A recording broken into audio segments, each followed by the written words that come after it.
Speaking up, holding on, trigger, you've done it, you champion.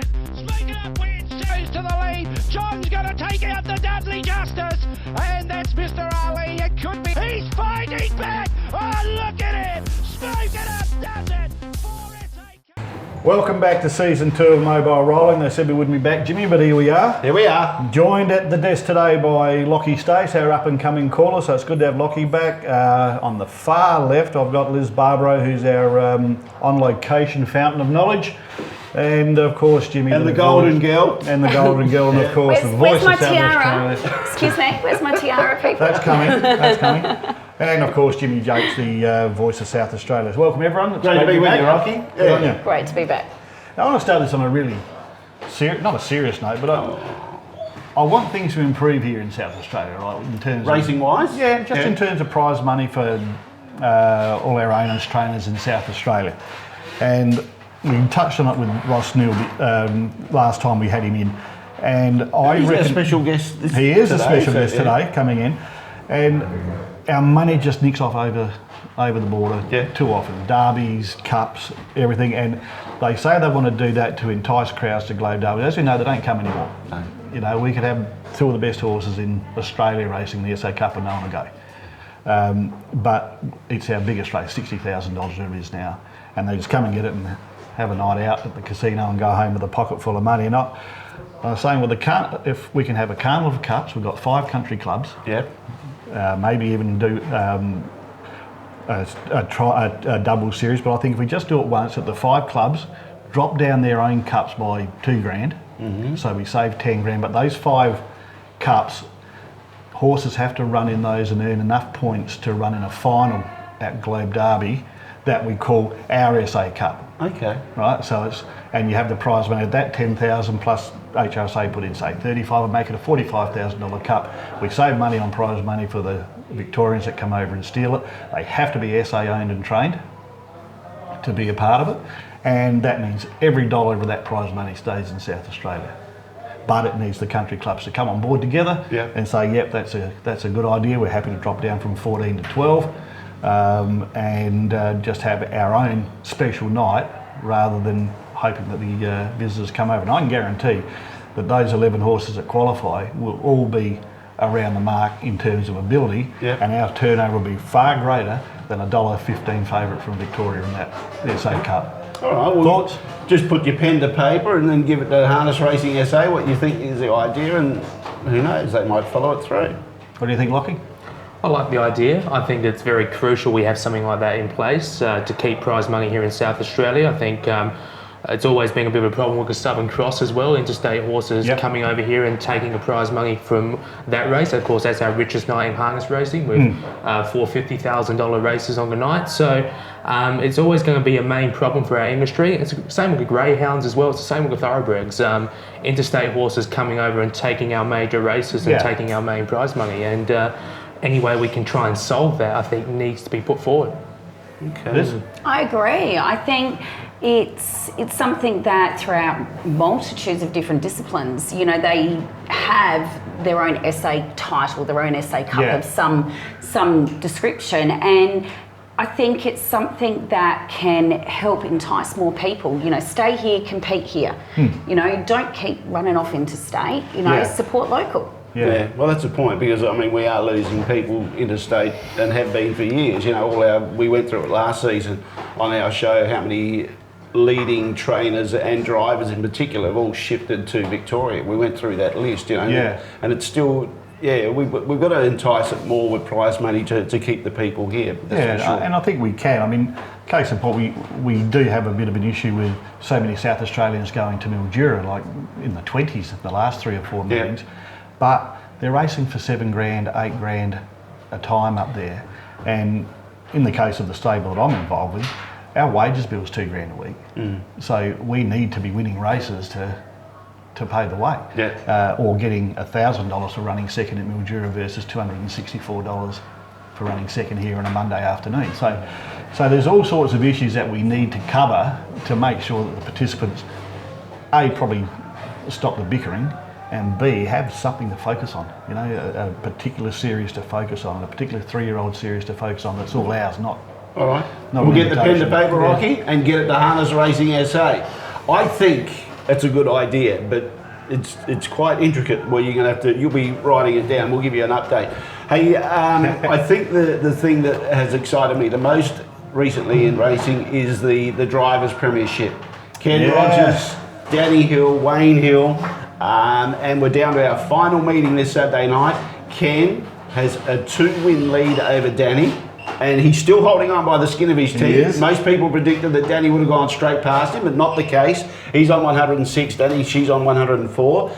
And it could very well go down to the very last race on Saturday night. So I've been looking forward to this competition on Saturday. I think we're going to see some pretty aggressive driving and some great driving. Absolutely. But look, hats off to Danny Hill. She was 5 months off the scene after breaking a leg in the Derby in February. She didn't start back driving till July.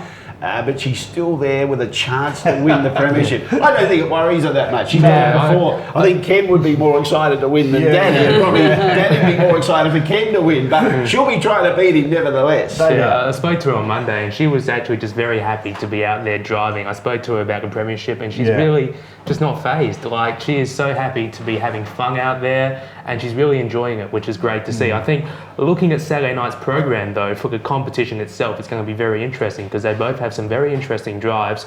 I think Danny has a lot of good chances on Saturday night. I've tipped her in a lot of the races, so it's going to be very intriguing to see what happens. Yeah, very interesting.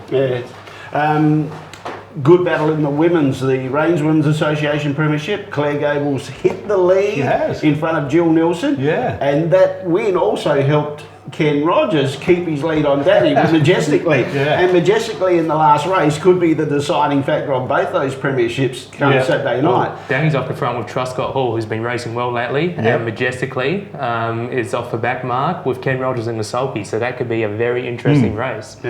I've got to point out the young drivers, Kayla Horrick leading the way in front of Brodie Webster and Samantha Pascoe. Saab Magic, the leading state horse, he's got that sewn up. 12 wins this season. Fantastic. And look, I've got to mention David Harding as a trainer. We know how good he was as a driver. He had his prang back on the 8th of June 2015, so he's been out of action now for over 4 years. But this season, runners to winners, 46% strike rate. Unbelievable. And runners to running a place, top 3, 72.6%. So hats off to David Harding as a trainer. And look, Ken Feldis, who's one of the major owners of those horses, in particular of Saab Magic. Ken himself was a trainer driver years ago. You may remember a horse called Little Charger, who was sensational. Basically, Ken has trained. He's one of the rare people where he's trained winners of harness racing, thoroughbred racing, and greyhound racing. Oh, really? But now, as an owner, he puts his trust in David Harding as a trainer for harness racing, and they've had a really good strike rate for sure. Well, he's got the other one as well that they brought over from This Excuse Better Be It, another AJ. He's had a very successful season. He can build a fence with the number ones alongside of his horse's form at the moment. Fantastic. It's good. All good. So all good competition. All right. We're going to take our first break and we'll come back with Shane Loone, who's got some information to tell us about a very special deal for breeders here in South Australia. Etches. With over 30 years combined experience, we endeavour to make your presentation the best it can be. We specialise in all things corporate, from your company's major awards through to your club's trophy needs, as well as sports uniforms and equipment. Our giftware range is second to none, which you can view on eBay. All you do is just type in Etches. Etches is proud to be your one-stop shop, making everything a whole lot easier for you. Etches, proudly supporting harness racing in South Australia. Please come and see us at 142 Port Road, Hindmarsh. Welcome back to Mobile Rolling. Our guest today is Shane Loone, a bloke who's been around Globe Derby for many, many years. And he's brought a stallion into South Australia called Tinted Cloud. Shane, and I think that's a great initiative that you've done. It's a free service, of course, that you've offered to all South Australian breeders. Yes, that's true. How did that come about, mate? Seen on the trading ring, Bob Fowler, Allwood Stud in Western Australia, he was looking to move two of his older stallions on. They probably won't get their opportunities over there with the new American stallions coming in, and Bob just bought another new one. So I looked at the foal numbers in all Australia wide. We're struggling to get fields up, so we need to get some initiative to get people to breed.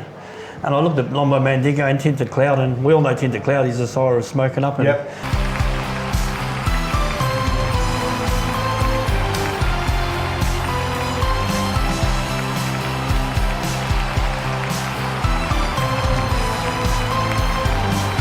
I've got 2 of his horses in my stables. They're 11 and 12, and they've been won 3 in a row. His last 3 starts.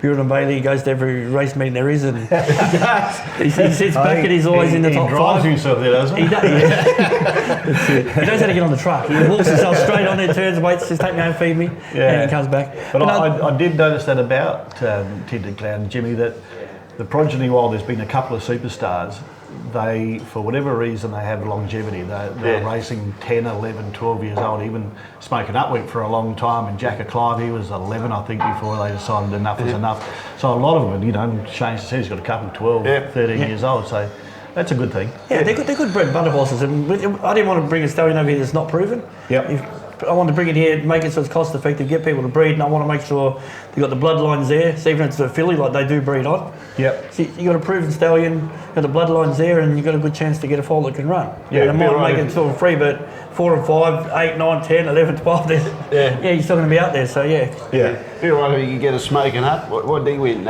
3, 4, 6. 4 Len Smith miles, 2 Miracle miles, 4 South Australia Cups, equaled Gamelite's record. Won a CO at Globe as well, mate, don't forget that. Smoking Up in front, he's pulling out plenty.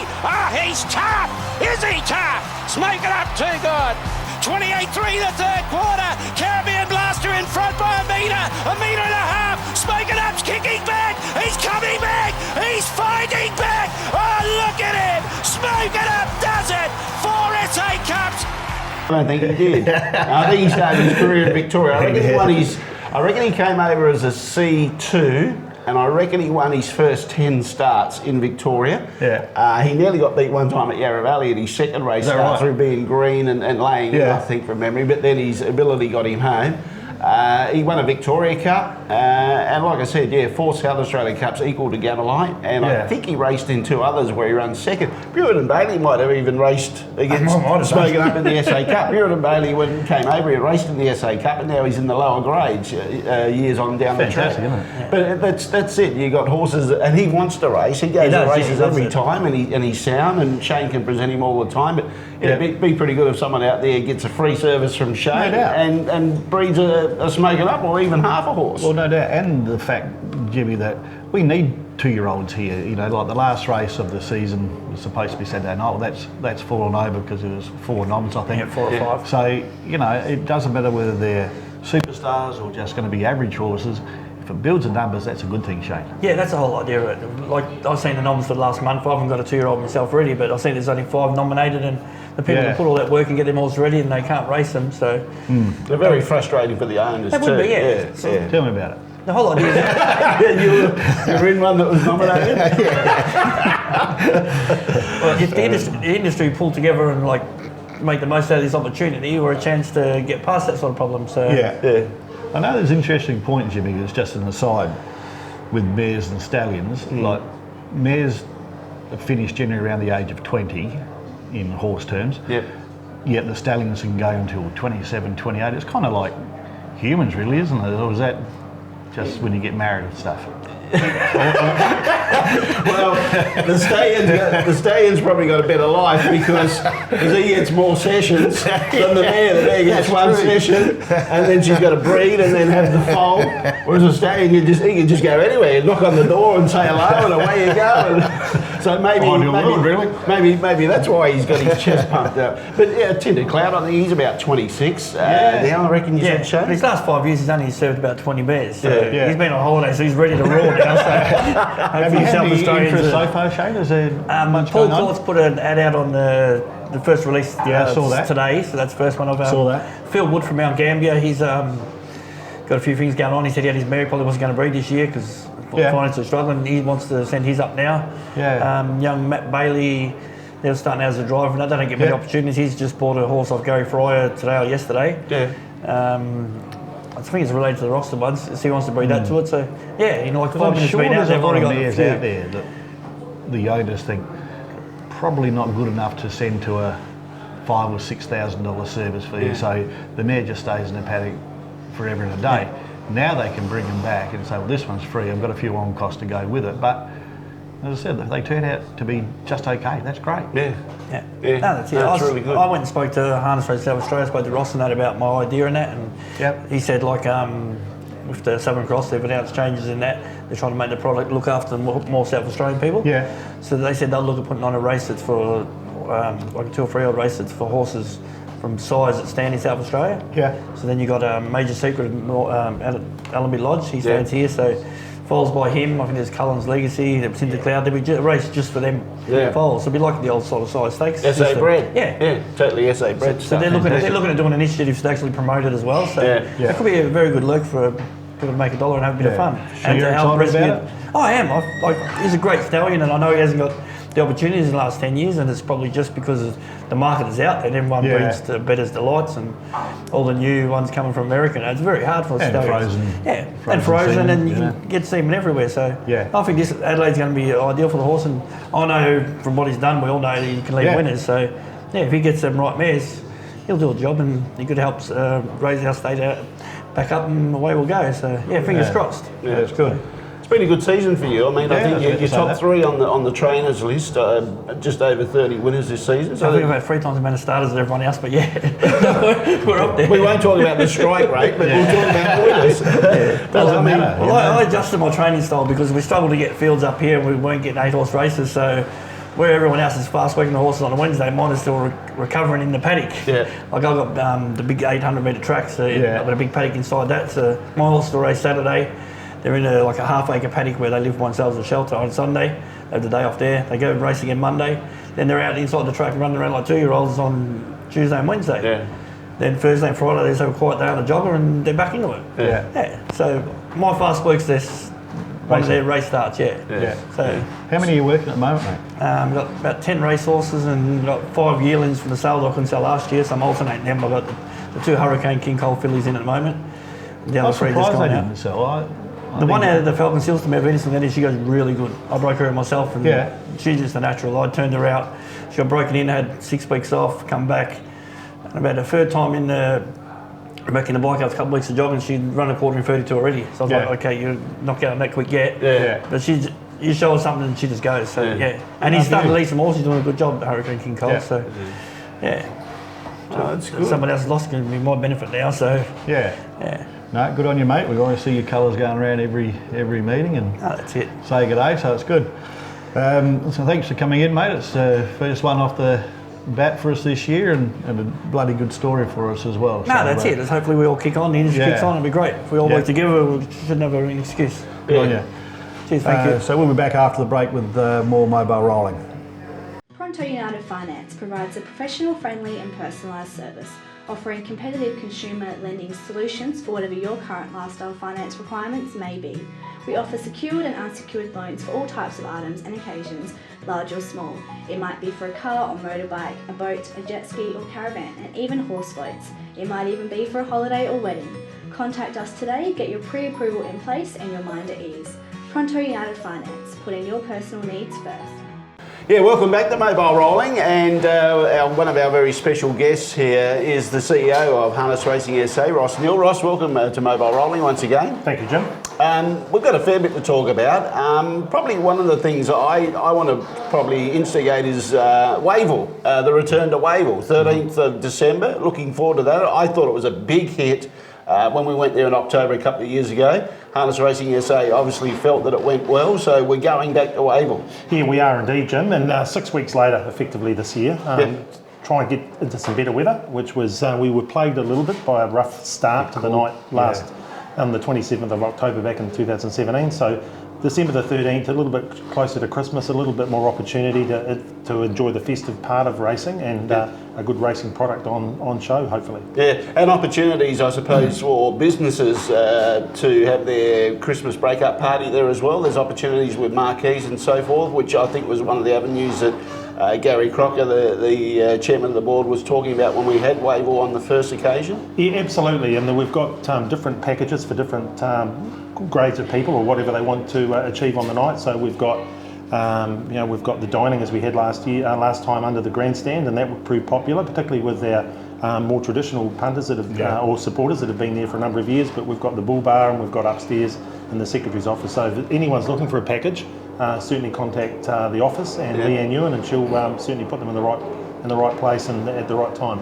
Okay. And what format are you going to follow this year in terms of drivers horse classifications? Yeah, so the same, it'll be essentially the same format, Rocky, with invited drivers. Yeah, and that's so good. we're going through the process of finalising that now. Fantastic. And yeah, just for the class of horse that was similar to last time, that lower to mid-end, that's what we're looking for. Yep. And obviously they'll have to qualify to race under the stand. They'll be standing starts as last time. Yep. But yeah, very much focused on the racing product this time. Back in 2017 it was more of a show and a performance, and you know, it was very choreographed and it was a great night. But this year we want to concentrate on the racing and bringing racing back to the city. Yeah, fantastic. You went there, Rocky? I went. Yeah, it was good, wasn't it? Oh, it's fantastic. Yeah. Ross, Southern Cross. I've heard there's a few changes happening with the Southern Cross. What can you tell us about that? Yeah, so the board have decided. We had a board meeting yesterday and decided to make some changes with respect to the Southern Cross, and more particularly trying to encourage those within the state to essentially do a little bit better out of the series. You know, the series is for South Australia. It's a South Australian series, but as we're all aware, over the last few years, a fair bit of money has evaporated out of the state and gone to trainers have come in from interstate and taken our money. And but they have been South Australian owners. They have. Like a portion of the winners. A portion of them have. Yeah. But what we're looking to do is reward those owners and those connections that are in South Australia, that are contributing to the industry and participating actively in the industry over the period. So you know, it's really a bit of the Trump mentality. He puts America first. We want to put South Australia first. Got the wrong hairstyle, Ross. No, I haven't even got a style, John. I don't have options. Ross, the national rating system that we've been introduced nationally, have we got the ability to adjust a few things to suit South Australia in terms of losing maybe too many points for the prize money that's available? Can we adjust things to suit ourselves a little bit, or is it just a? Well, it's a national system, but since it was introduced on the really it kicked off 1 July. There was an imbalance, particularly for South Australia, with the $3,000 races where the penalties were 3 points, and we've managed to adjust that back now to sit where it should be. So 2 to 3 points from those $3,000 races are unique to South Australia. Really, the only place that runs races less than 4 is Broken Hill, apart from SA. So we needed something that would suit SA. So we've done that. We've affected those changes, but going forward, making other changes, it is difficult because it is a national system, and any change that does occur may well be manageable within the state. But if that horse wants to race interstate, then it could cause some issues. So I think what we've got is what we've got. What we need to do moving forward is put the right conditions on the right races, so we're attracting even bigger. Yeah, I think that's going to be a key to it, because from where I see it from the start, it's been great for the junior drivers, because it's almost like apprentice jockeys now. They can claim their 5, 4, 3, 2 down and bring a horse back a class where it's more competitive and maybe win a race. Whereas if it stays to say a 74 Raider and just can't compete in that class of horse anymore, or can't win consistently in that class of field, the concessions can bring them back. So I think that's working quite well to give the concession drivers more of a go. Yeah, I think it's really helped those horses that were on that C1, the old C1 mark, that couldn't come back and were stuck there for life, and now they are back and competing in grades. In grades where they are now competitive. I think everything will. I think at this stage there's probably a few little. Loopholes is not probably the correct word, but it'll balance itself out over a period of time, I think, Ross. I think so. Yeah, there are some eccentricities and idiosyncrasies with this. With the thing, it's only a month old, effectively, and there will it'll take a lot to as you say. But I think we're working towards the right outcomes. One of the things we have noticed, and we've only run 1 month of it, but the number of short price favourites has diminished considerably in the state, and that is good for our business, because it enhances wagering. Now, we are effectively 100% reliant on our wagering turnover. While the government have kicked in, and we really appreciate their support, the vast majority of our income comes from wagering, and as I was saying before, that in harness racing, the ideal favourite price is between $1.80 and $2, and that attracts the most wagering, and that's where we've really got to get to. I remember talking to you last time we had you on nearly 12 months ago, I reckon, that you were starting to do that research on the price of favourites, and it was really interesting to see where the turnover sat and where the punters had their most interest, and their most interest is when they can get what they think is a good return on investment. It effectively is that favourite that probably should win, but it could get beaten. So you can back it and get a reasonable return. Somewhere around toss of the coin. And then you can back the other one. You could back the second or third favourite and maybe get a good return out of that as well. Ross, just in finalising, you mentioned about the government.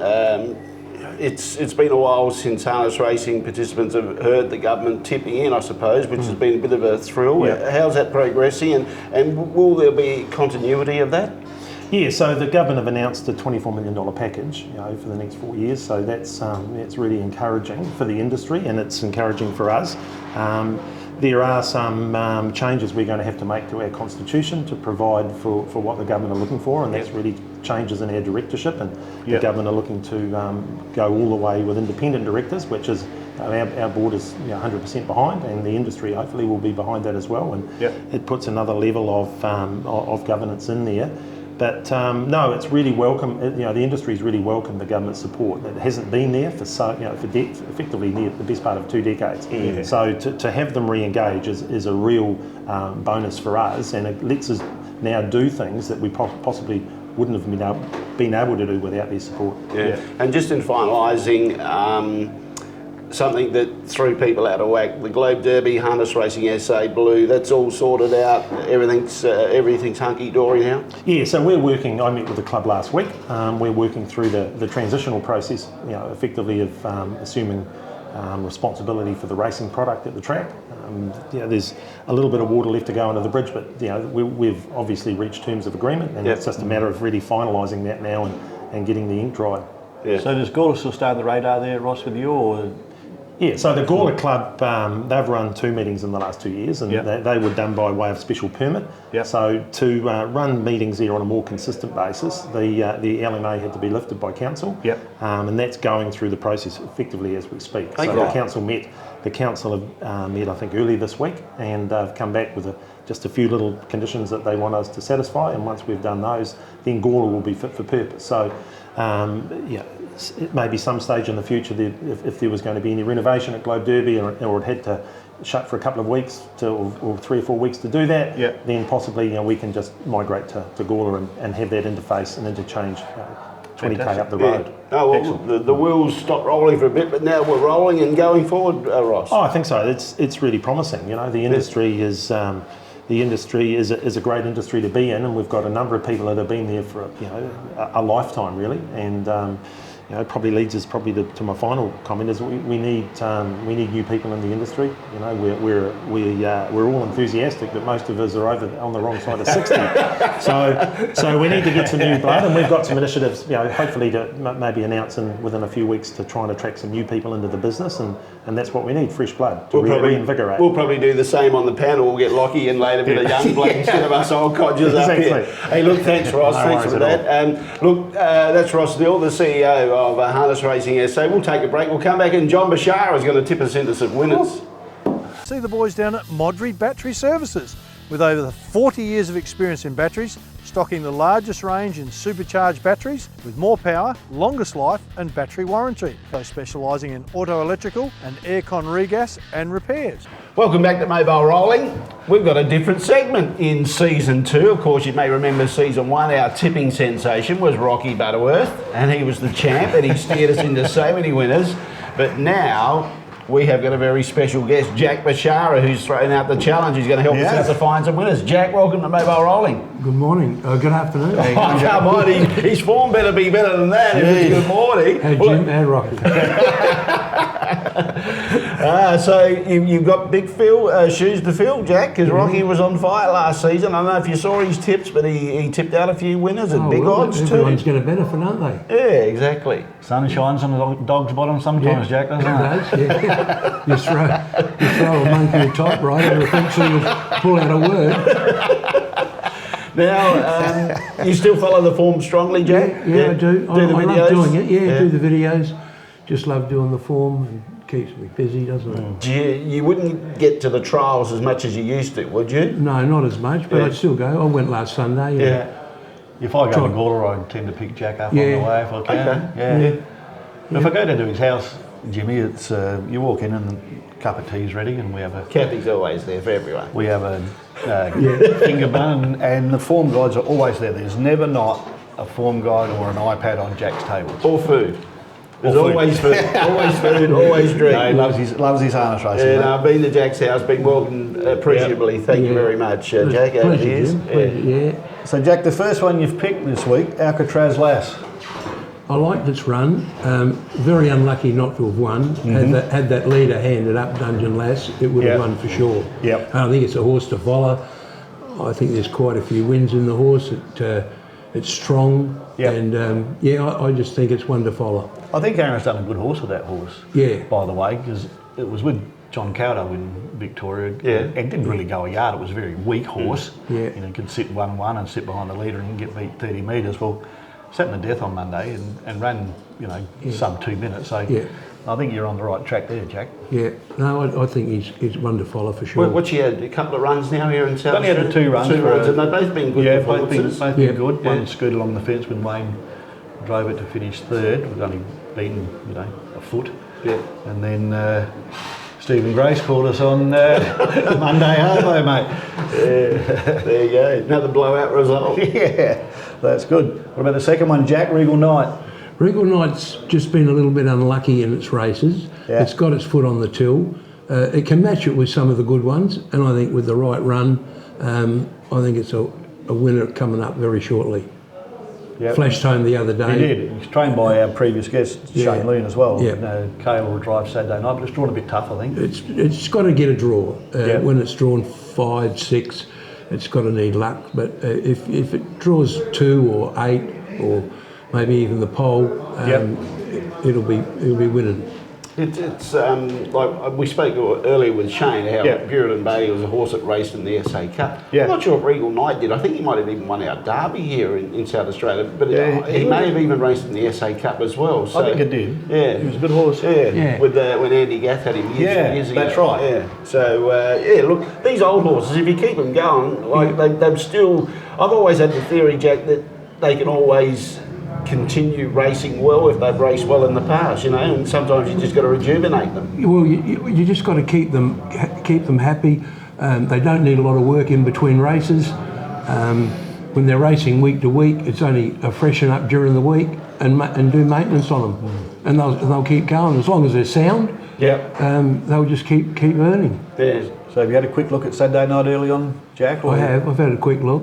What have you come up with early? I just haven't got the fields in front of me. Keep it to yourself. Keep it to yourself, Jack.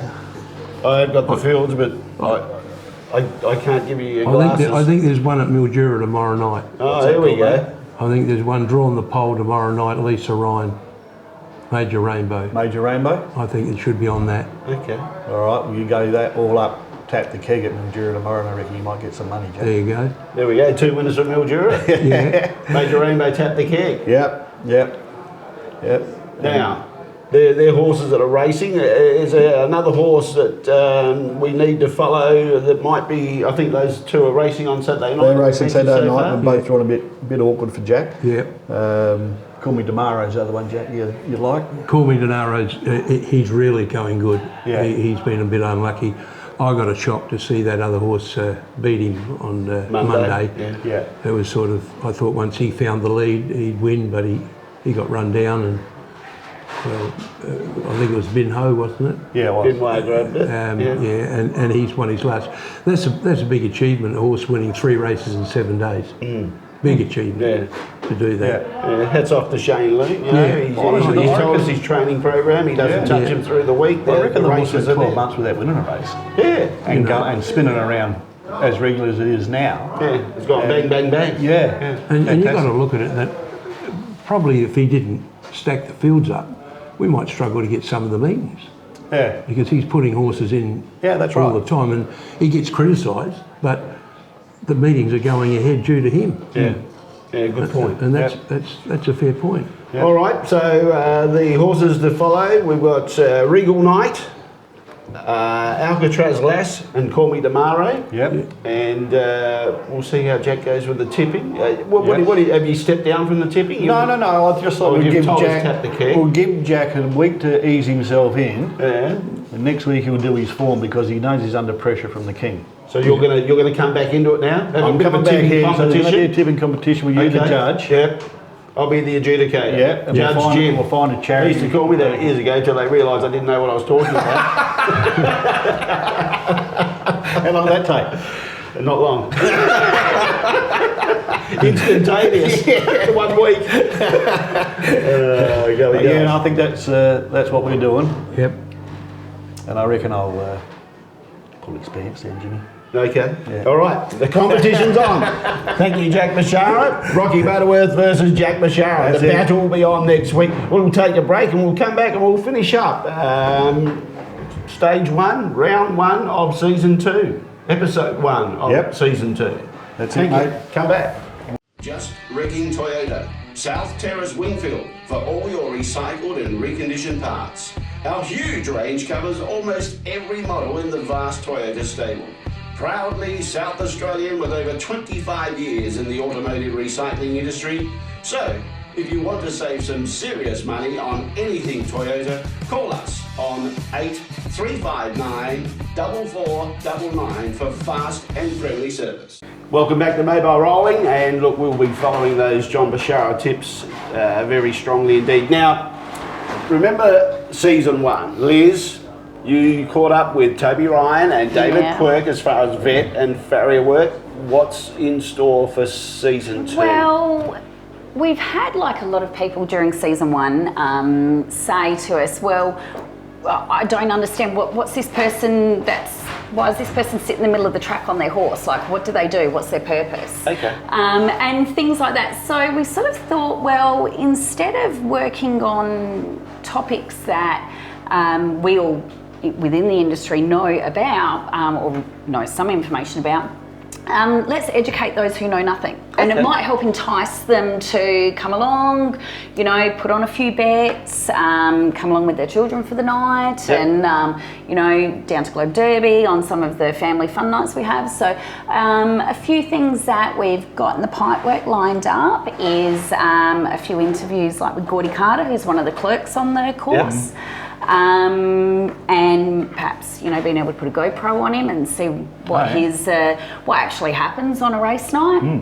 And talking about and explaining as well a few things like, you know, what's the difference between a trotter and a pacer, for somebody who's got no idea what barrier draws are, sort of going in depth as to, you know, what it means. Oh, yeah, just things that we normally just take for granted. And people are like, well, I don't understand, so why would I bother going? So an education process for our listeners and our watchers. You make a good point, because I remember driving in a race at Kapunda. It was one of my early drives, and back in those days the track attendants used to have white overalls, right?